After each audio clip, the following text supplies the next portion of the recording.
Simone.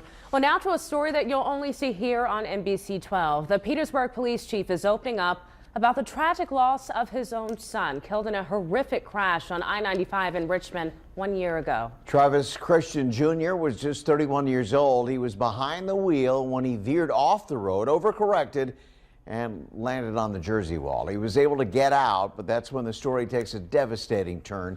Tonight, new at 11, Brent Solomon, the only reporter the police chief is speaking with about this, and that couldn't have been an easy conversation, Brent. Road safety is an issue that's very important to Petersburg Police Chief Travis Christian. He's seen tragedy after tragedy, comforted victims and their families, never knowing one day he'd have a story of his own.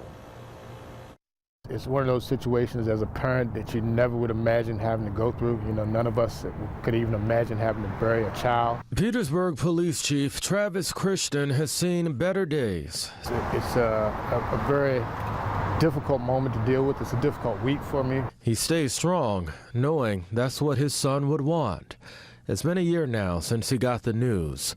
He had just come home. I saw police officers there, and I was kind of taken back and not really understanding what was going on. They were there to console him after sharing this. My son had been involved in a motor vehicle accident in which he was killed.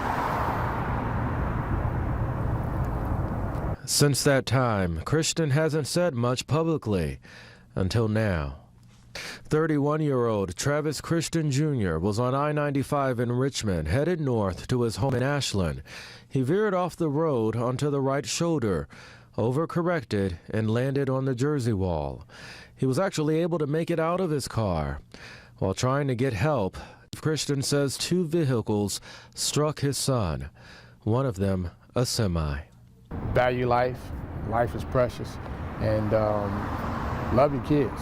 Christian believes his son was holding his cell phone and talking on it when he initially veered off the roadway. The importance of having hands-free with laws in place at this time is really important to me.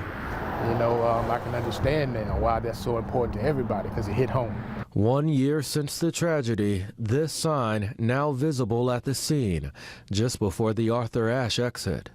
If you just slow down and just read that one sign, you know, read that one sign, and if it saves one life, just because you slowed down to read that sign, drive safely. That's the message that I want to get out to people.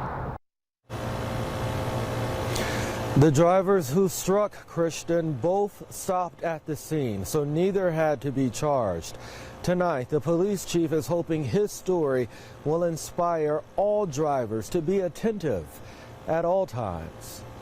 Live on your side in Richmond, Brent Solomon, NBC 12. Okay, Brent, thank you. The Senate clears